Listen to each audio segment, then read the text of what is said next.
a writer doing what writers do, and that's not just drink. And even when it meant periodically slipping into the bathroom and sitting on the toilet to scribble in my notebook. Gonads made it into my book, Napa, the Story of American Eden. In the valley, who told the Eggs Benedict joke had to buy his furious wife a new Mercedes. That's a true story. I've often wondered why she was so ticked off, and then I realized, well, I'm not going to give you the punchline. Members of established Napa families were outraged by my book. I had committed an act of faction.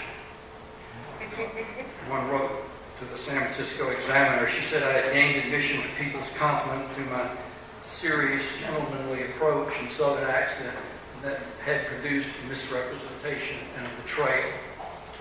Well, I liked her, and I was sorry she felt that way, but I recognized something distinctly southern in her notion that one must be either a cultural acolyte or a betrayer, and that there's no middle ground. It's a sentiment I think we have all encountered on the line beat. There is middle ground, however, and that's where we all stand. It's slippery and uncomfortable and worth doing. Value has to be assigned to wine and to those who make it, which means character is revealed, not just yours as a writer, but also what's mistakenly called the industry's. I'd set out to truly and completely capture a unique part of the country in Napa, one with the most valuable legal crop anywhere, a product that embodies all the charms and excesses of making it in America. Here the Sainted family farm had acquired hyperthyroid bells and whistles, but pointing this out wasn't comfortable, and it still isn't. Today there are two stark and instructive ways of looking at places like Napa Valley. One version is a giant hot tub full of little naked Jay Gatsbys, all trying to stand up and be noticed. These are extreme views, obviously. The other is of the veritable Eden at the outset of the 19th century when grizzlies still dipped steelhead from the river, and high on the Monocamous Mountains, the raindrop took a week to reach the earth, so thick was the canopy of redwoods and Douglas firs. This was the southern tip of the most extensive temperate rainforest on earth, a domain that begins way up in southeast Alaska.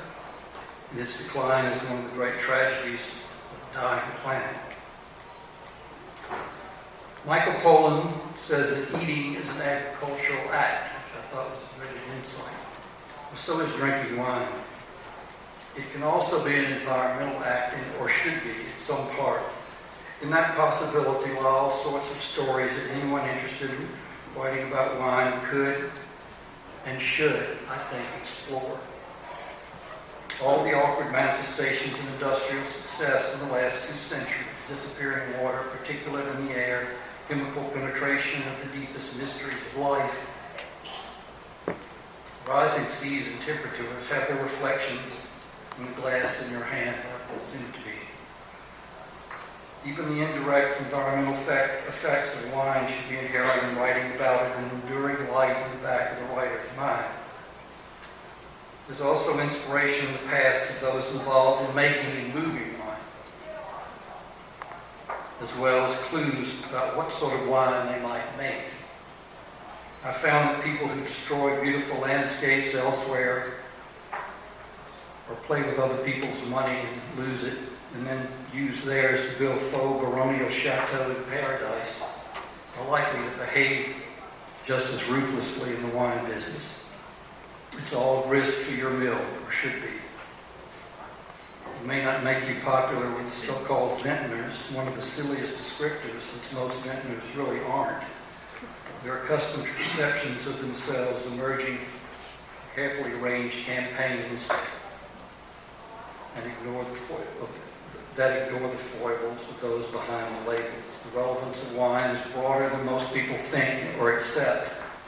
In our loud, exhaustively political era, wine, too, must be political.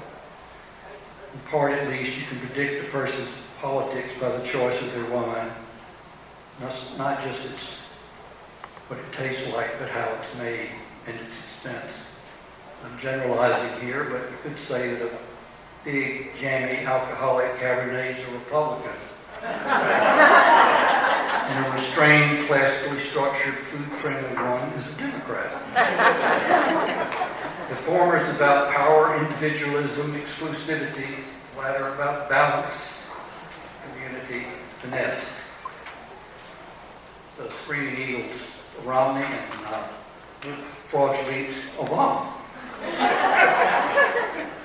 Writing about this stuff matters, I think, but learning how to do it isn't easy. I sympathize with young writers today who don't have the opportunities to learn my generation had with a ready audience and knowledgeable readers appreciative of style and textual complexity of language itself. I think these virtues will be appreciated again and should still be pursued every morning as you build those calluses that enable you to handle the inspiration when it comes. I think good writing will eventually triumph, but it's going to take a while. Meanwhile, the market and the craft are pretty discouraging. Corporations that own the magazines and book publishers can't resist free or pathetically cheap content that kills real public discourse and impoverishes serious writers, even as the internet provides valuable democratic access. As for actual old hard copy publishing,